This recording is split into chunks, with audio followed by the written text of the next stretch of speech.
Compte rendu de la 52e réunion du Conseil de ministres.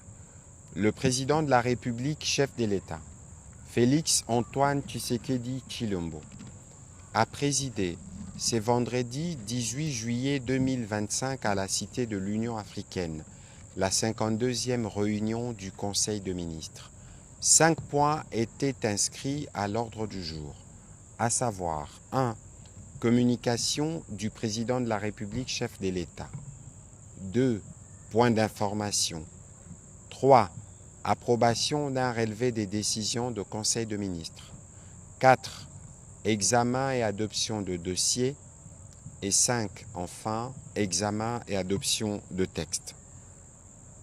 La communication du président de la République a porté sur 2 points principaux, à savoir 1.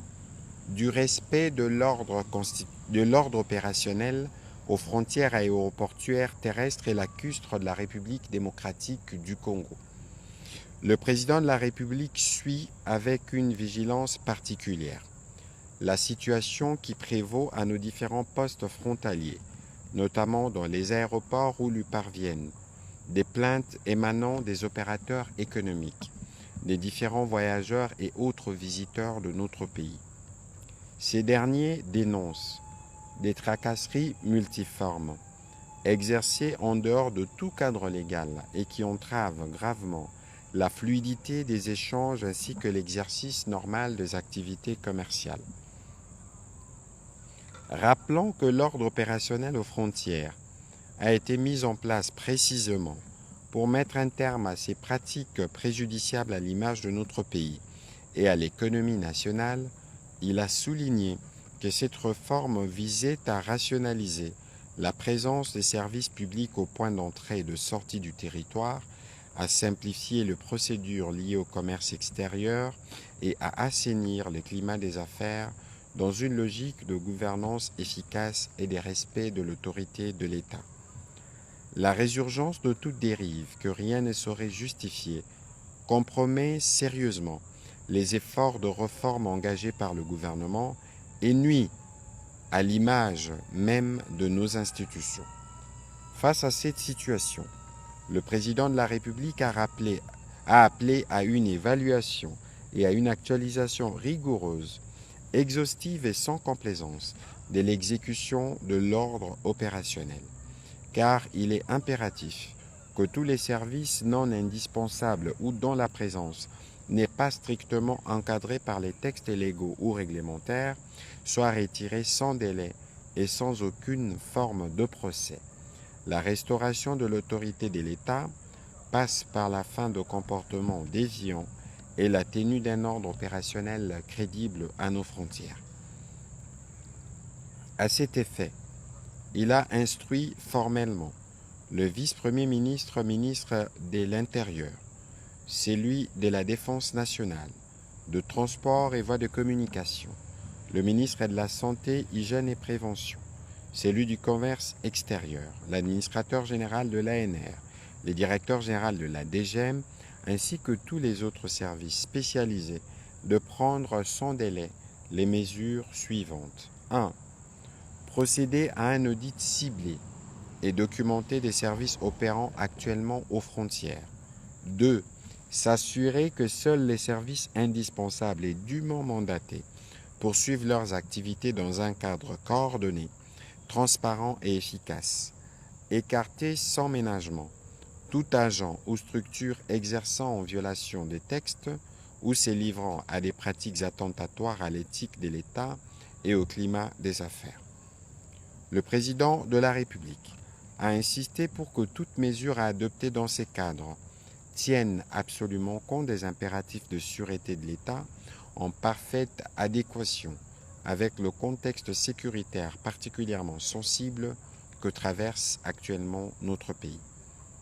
Un rapport conjoint d'évaluation de l'ordre opérationnel assorti des recommandations en vue d'une réorganisation durable du dispositif de contrôle des frontières est attendu dans un délai de 15 jours sous la coordination du vice-premier ministre, ministre de l'Intérieur. Le deuxième point de la communication du président de la République a porté sur l'exigence du quitus fiscal préalable aux opérations commerciales, financières et autres en République démocratique du Congo.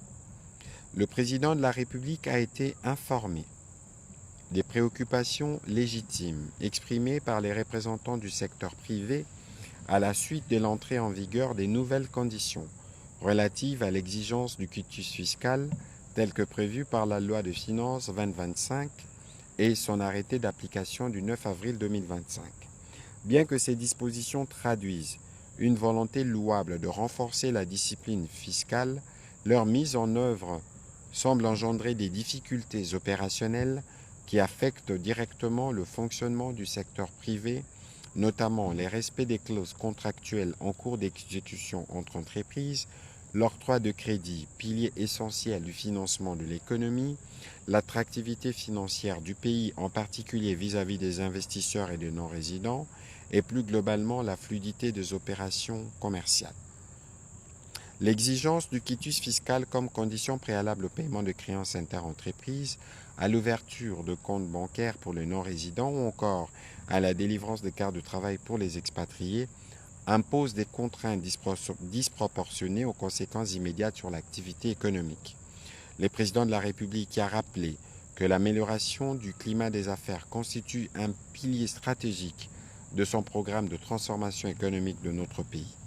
À ce titre, il a encouragé la poursuite de la mise en œuvre de réformes fiscales dans un esprit de concertation afin de ne pas compromettre ni les relations d'affaires, ni la confiance des investisseurs, ni la compétitivité de notre économie.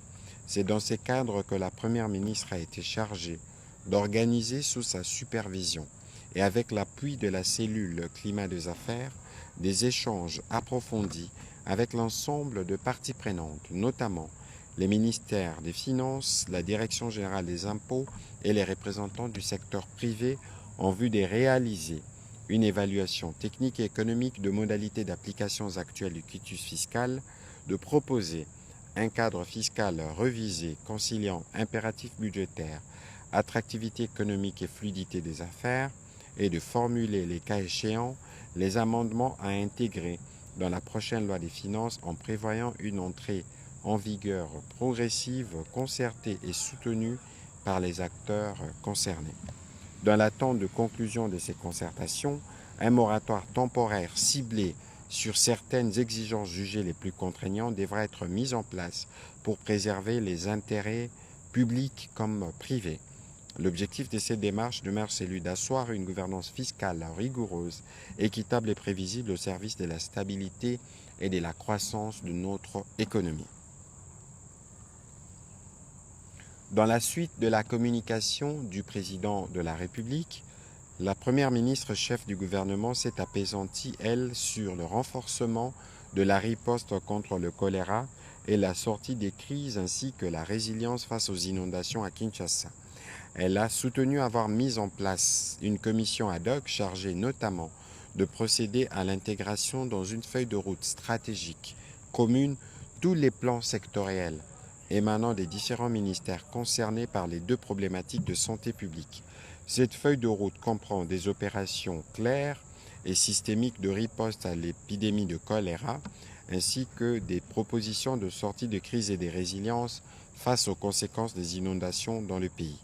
Sous sa supervision, cette commission est composée des ministères de l'Intérieur, des Ressources hydrauliques, de l'Environnement, de la Santé, des Affaires sociales, ainsi que de la Communication et des médias. La présidence de la République, ainsi que le gouvernement provincial de Kinshasa, ont été aussi associés aux travaux de la dite commission et ont également pris part aux travaux de partenaires techniques et financiers. Ils ont exprimé à cet effet leur disponibilité à participer chacun dans son secteur d'action à la mise en œuvre de la feuille de route.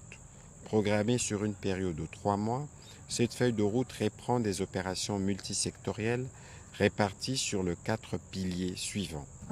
Réponse immédiate à l'épidémie de choléra et assistance alimentaire, humanitaire, coordination et communication pour le changement de comportement, renforcement du mécanisme de prévention, des préparations et des gestions des risques de catastrophes au niveau national, provincial et local, activation des travaux d'assainissement, de la lutte anti-érosive et réhabilitation légère.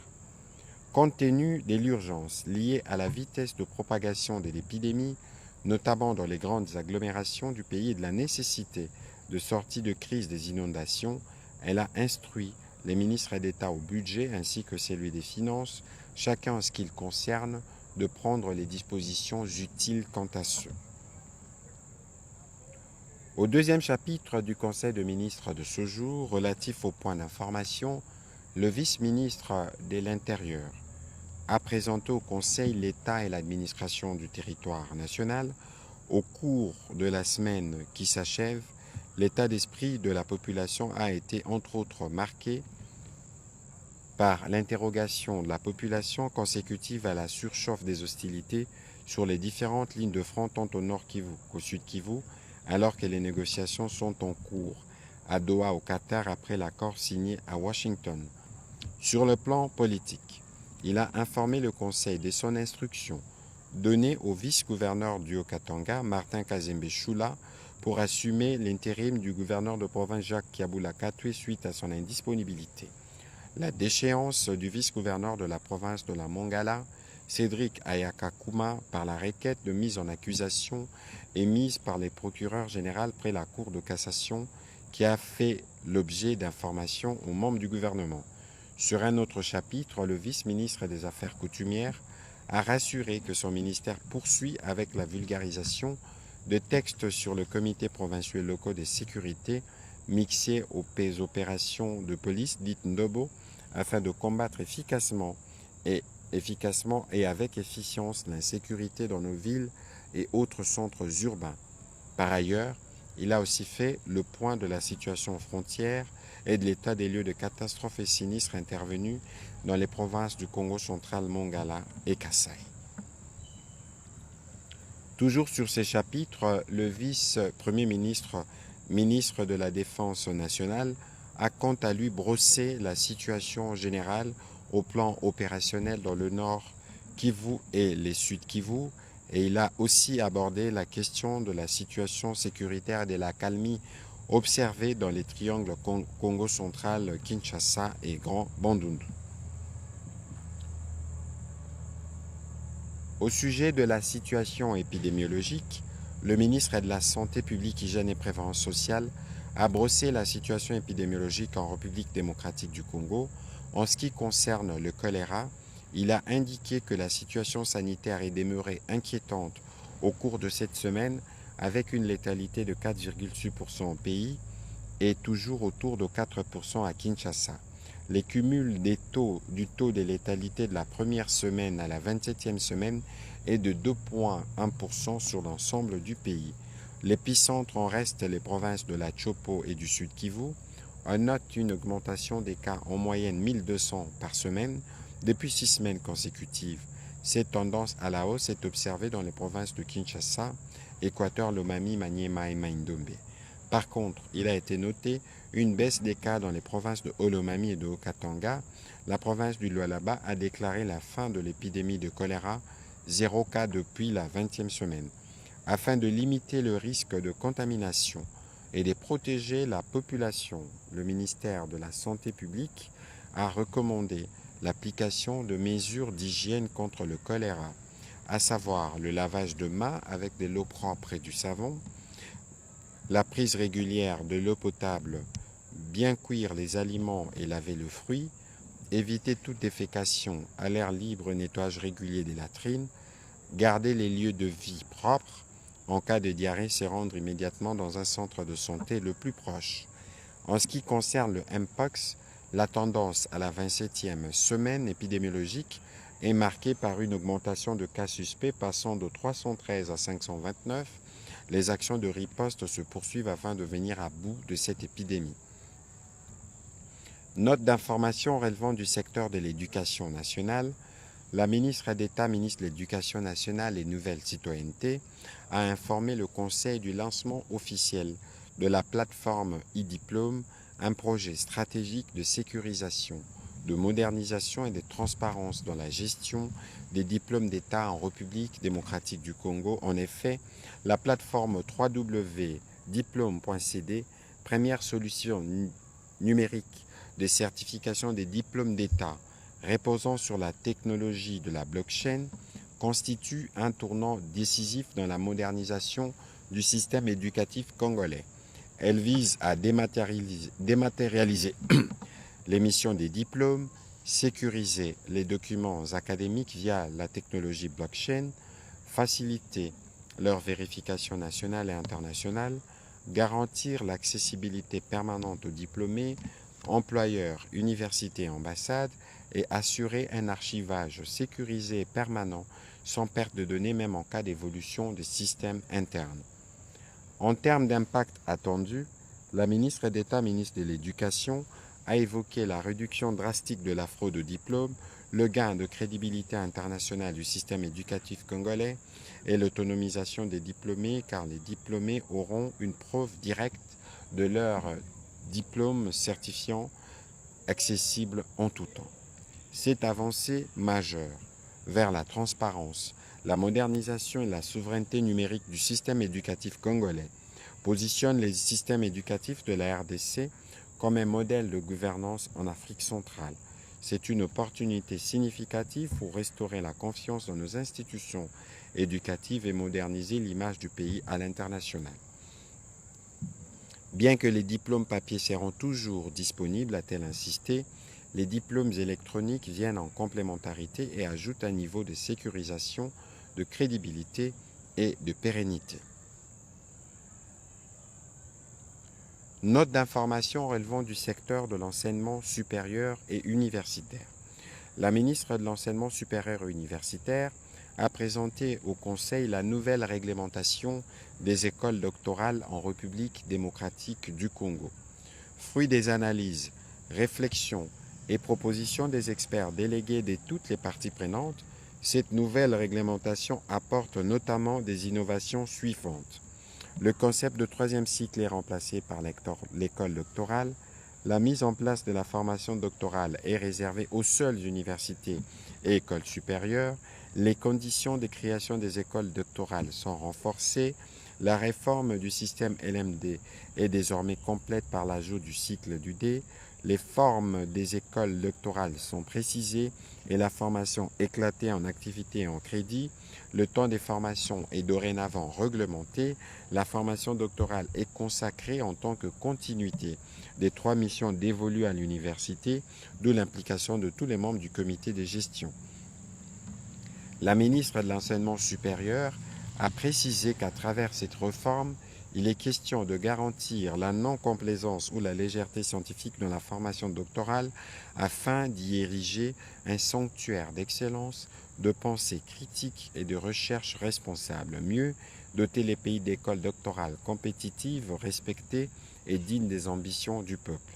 Elle a sollicité l'accompagnement du gouvernement au bénéfice de cette réforme essentielle à l'avenir de l'enseignement supérieur et universitaire congolais et la prise en compte des enjeux de qualité doctorale dans les politiques nationales de développement, de la recherche et de l'innovation. Note d'information relevant du secteur de la coopération internationale. La ministre est déléguée près le ministre des Affaires étrangères en charge de la coopération internationale et francophonie a fait le point sur l'organisation de la 6e session de la commission mixte de concertation entre le Royaume du Maroc et la République démocratique du Congo, prévue à Kinshasa au cours de la 3e semaine du mois de juillet courant. En effet, les travaux préparatoires ont été amorcés depuis février 2025 avec les concours des experts de la primature et des ministères sectoriels concernés par la coopération avec le Maroc. À la suite des travaux techniques en interne, des experts congolais ont participé du 23 au 25 juin 2025 à Rabat à la réunion technique avec des experts marocains. Les 2 délégations ont formulé, sous forme de décisions et recommandations de coopération, des actions concrètes à mettre en œuvre dans les domaines de la diplomatie, de la gouvernance et de la sécurité en ce qui concerne notamment le partage d'expériences, les transferts des technologies et la mise en place des initiatives communes. En outre, les 2 pays ont défini leurs priorités de coopération dans les domaines de la recherche scientifique, de l'innovation technologique, de l'éducation, de l'enseignement supérieur, de l'information, de la communication, de la jeunesse, de la décentralisation, de la culture, du travail et de l'artisanat. À cette occasion, il a été négocié un cadre juridique fiscal et douanier favorable à l'investissement visant à soutenir le partenariat économique entre les deux pays dans les secteurs précités. Le Conseil a pris acte de cette note d'information. Au troisième chapitre du Conseil de ministres de ce jour, relatif à l'approbation d'un relevé des décisions du Conseil, les membres du Conseil ont approuvé le relevé des décisions prises lors de la 51e réunion ordinaire du Conseil de ministres du vendredi 11 juillet 2025. Au sujet de l'examen et de l'adoption des dossiers, 2 dossiers ont été présentés. Le premier portant sur la relance du projet d'électrification de la ville de Kisangani. Le ministre des Ressources hydrauliques et électricité a soumis au Conseil les dossiers relatifs à la relance du projet d'électrification de la ville de Kisangani, projet qui prévoit la réhabilitation et la modernisation de la centrale La Chopo 1 avec ses 2 groupes turbo alternateurs de 6,5 MW, chacun de G2 et G3, la construction d'une centrale solaire photovoltaïque de 5 MW, ainsi que la réhabilitation du réseau de distribution avec installation de compteurs après paiement et l'extension du réseau pour un budget évalué à plus de 173 milliards de dollars. Pour la mise en œuvre du projet de manière à tirer profit au maximum de toutes les ressources disponibles au niveau national et ou mobilisables auprès de partenaires et de bailleurs internationaux, le ministre des Ressources hydrauliques et électricité a présenté les différents scénarios possibles qui ont été évalués, dégageant ainsi des avantages et des points faibles de chacun. Il est prévu qu'il organise dans les jours qui viennent une concertation avec tous les bailleurs concernés pour une harmonisation en vue de la matérialisation de ce projet. Après débat et délibération, le Conseil a adopté ces dossiers. Promotion et protection des droits de personnes vivant avec handicap et stratégie de leur autonomisation et inclusion sociale. La ministre a délégué près le ministre des Affaires sociales en charge de personnes vivant avec handicap a présenté au Conseil un dossier à 2 volets. Le premier volet concerne la politique nationale de promotion et de protection des droits des personnes vivant avec handicap. Ces documents donnent une orientation claire à suivre en rapport avec les efforts du gouvernement et d'autres parties prenantes pour la promotion et la protection des droits de personnes vivant avec handicap en République démocratique du Congo. Il identifie 2 domaines d'intervention clés, à savoir l'autonomisation et l'inclusion sociale de personnes vivant avec handicap. Chacun de ces domaines s'attache à 6 axes stratégiques majeurs suivant la réduction de la stigmatisation et la discrimination, l'éducation, l'autonomisation et l'accessibilité, la santé, l'emploi et l'entrepreneuriat, ainsi que la participation sociale, économique, publique et politique. Enfin, ces documents est assorti d'un cadre logique qui, partant des axes stratégiques, décrit les résultats attendus, définit les indicateurs du changement et leurs sources de vérification. Le deuxième point a porté sur la stratégie nationale d'autonomisation et d'inclusion sociale de personnes vivant avec handicap et autres personnes vulnérables. Il s'agit d'un document programmatique qui permet d'encadrer la mise en œuvre des actions en tenant compte des axes stratégiques définis dans la politique nationale sus-évoquée. Cette stratégie nationale répond à la question de comment faire pour réduire les inégalités fondées sur le handicap, lutter contre la pauvreté et promouvoir l'accessibilité dans ses différentes facettes. Elle aborde aussi les aspects de coordination institutionnelle des acteurs intervenant dans les secteurs de PVH, les défis dans le parcours ainsi que le plan d'action de sa mise en œuvre assorti d'un budget prévisionnel pour 5 ans, soit de 2025 à 2030. Après débat et délibération, ce dossier a été adopté. Examen et adoption d'un texte des 5e chapitre du Conseil de ministres de ce jour.